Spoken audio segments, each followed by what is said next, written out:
Alors on commence tout de suite par une introduction, simplement. Vous avez un parcours professionnel bien rempli. Est-ce que vous pourriez nous le rappeler pour les téléspectateurs qui ne vous connaissent pas?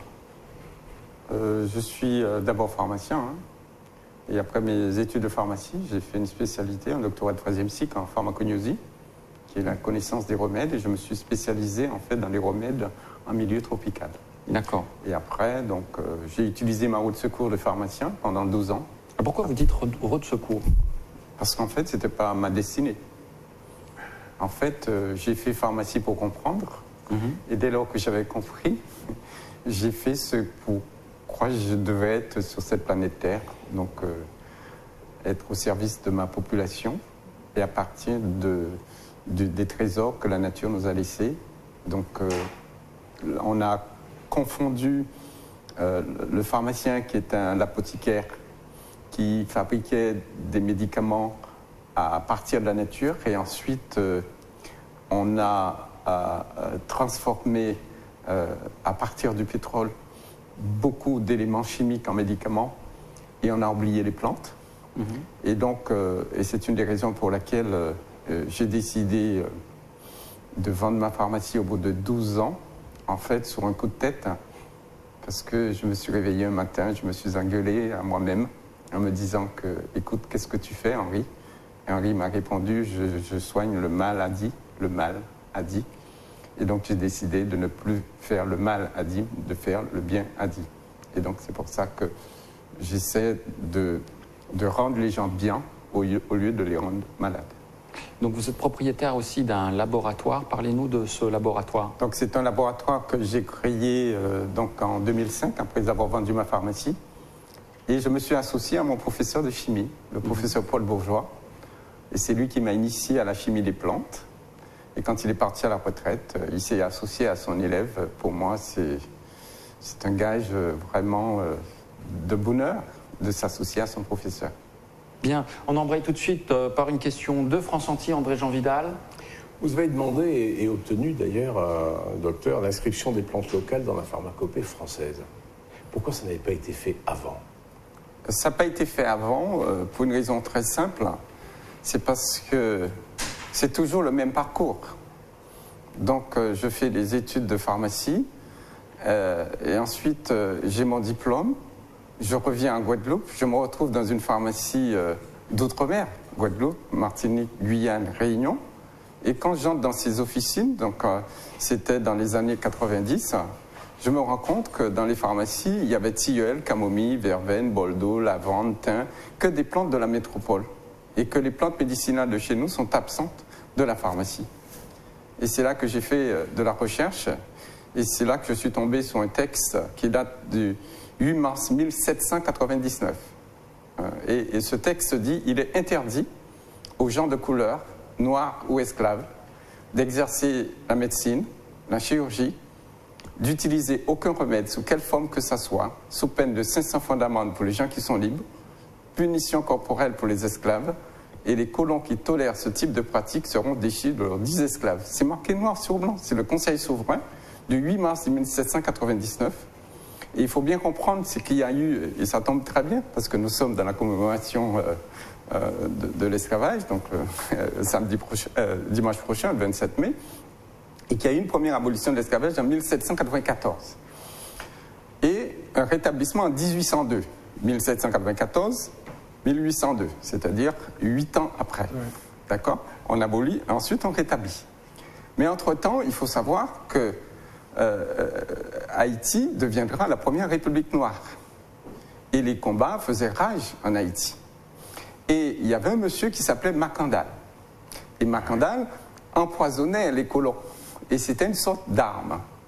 Et les colons qui se trouvaient en Guadeloupe, Martinique, Guyane, ils ont eu peur que le macandalisme se répande. Donc l'empoisonnement par les plantes se répande donc en Guadeloupe, Martinique et Guyane. Et c'est là qu'ils ont pondu en fait cet arrêté du Conseil souverain de l'époque. Et après, il y a eu le rétablissement de l'esclavage en 1802, avec une abolition en 1848, et les choses sont restées en état. On est devenu département en 1946. Entre-temps, en 1955, je prends naissance. Je fais des études de pharmacie, je me retrouve en officine et je suis toujours en 1799 où les plantes de chez nous ne sont pas à la pharmacie.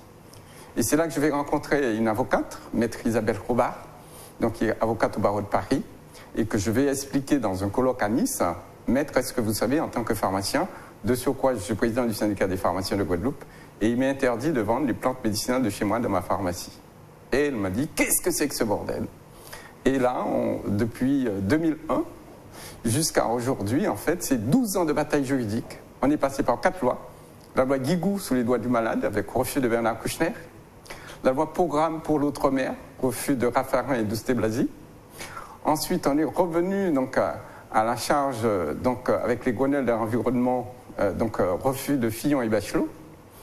Et ensuite, on a abouti en 2009, en fait, en pleine crise sociale. Et nous avons réussi à modifier l'article L 5112-1 du Code de la santé publique, qui disait dans son ancien article, la pharmacopée comprend la pharmacopée européenne et française, point. On a fait mettre virgule, y compris celle de l'outre-mer français. 12 ans de bataille juridique pour que le gouvernement, après 4 projets de loi, pour reconnaître la pharmacopée en fait, des outre-mer de Guadeloupe, Martinique, Guyane et Réunion. Donc je suis très fier d'avoir mené ce combat. Donc, pour permettre aux Guadeloupéens, aux Martiniquais, aux Réunionnais de pouvoir trouver leurs plantes enfin dans les pharmacies de chez nous. Blaise, une question pour RTL. Je suis fasciné par toutes les révélations que vient de nous faire le docteur Henri Joseph. La question, il y a une double question. La première, c'est quelles étaient les motivations du refus de l'État de reconnaître la pharmacopée tropicale dans les départements d'outre-mer? Ça, c'est la première question. Mais vous êtes en fait, en quelque sorte, docteur, vous êtes le guérisseur traditionnel dans la société afrontillaise qui connaissait les plantes. Vous êtes le guérisseur moderne, en fait. Je ne sais pas si c'est le terme de guérisseur moderne. C'est le nom générique. Je ne sais pas si c'est le terme de guérisseur moderne qu'il faut employer. Je pense qu'il faut plutôt retenir qu'on vit sur une île, ou plutôt un archipel. Et quand vous regardez la Guadeloupe, vous regardez les Saintes, vous regardez Marie-Galante, des Irades, nous sommes entourés d'eau, on ne peut pas s'échapper. On ne peut pas s'échapper. Il ne faut jamais oublier en fait que nous avons connu 2 grandes guerres mondiales. La guerre 1914-1918, donc qui a duré 4 ans. La guerre 39-45, qui a duré 5 ans. À une époque où nos grands-parents connaissaient les aliments, ils connaissaient en fait les médicaments pour se soigner. Donc aujourd'hui, avec toute l'insécurité qui existe au niveau international, vous voyez ce qui se passe donc en Syrie, donc en Iran, en Irak, Corée du Nord. Nous sommes dans une sorte d'instabilité au niveau international. Imaginez que demain matin, on dit que Trump dit, voilà, je ne veux plus qu'il y ait de circulation, en fait, sur l'Atlantique, pour protéger le continent américain, par rapport aux Russes, je ne sais quoi. Ah ben, il n'y a plus de conteneurs qui vont nous emmener, qui nous emmènent aujourd'hui 100% de nos médicaments, qui nous emmènent 80% de notre alimentation. Vous savez comment ça s'appelle? Ça s'appelle la mort. C'est-à-dire, si on ne peut plus se nourrir, on ne peut plus se soigner, on meurt. Et donc, moi, c'est par rapport à tous ces éléments de réflexion, je me suis dit, comment faire dans un pays où nous avons 3800 espèces de plantes, 3800 usines capables de fabriquer, tout seul l'homme a besoin des aliments pour se nourrir. Nous avons 220 espèces comestibles, monsieur. 220 espèces comestibles. Vous avez contribué à la création d'un diplôme universitaire de botanique à l'Université des Antilles. Alors, oui, c'est-à-dire en... Ça fonctionne bien? Non, c'est-à-dire qu'en fait, c'était en 2001, oui, au moment où on était en train de faire tous les combats en fait, pour la reconnaissance des plantes. Donc, avec l'aide du professeur Jean-Qui, donc il fallait un professeur de médecine. Donc, on a créé à la fac de médecine de Pointe-à-Pitre un DU de phytothérapie tropicale et on a formé 50 pharmaciens et médecins à la connaissance des plantes de chez nous. Ce qui est bien. Il nous reste... Après, non, Pardon? Plus rien après?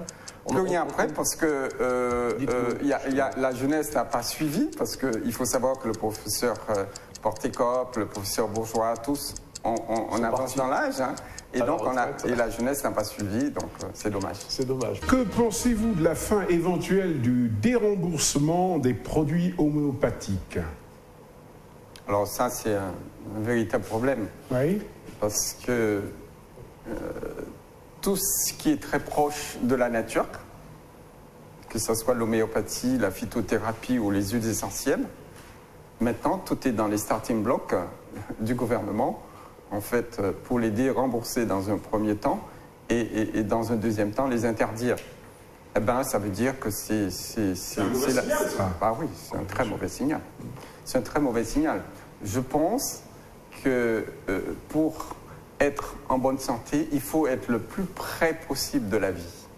Or, on s'éloigne de la vie. Et quand on s'éloigne de la vie, on meurt. C'est la puissance du lobby pharmaceutique? Oui, je ne sais pas parce que je suis pharmacien que je ne vais pas dire que les lobbies pharmaceutiques doivent permettre aussi le développement d'une phytothérapie tropicale et voire une phytothérapie traditionnelle.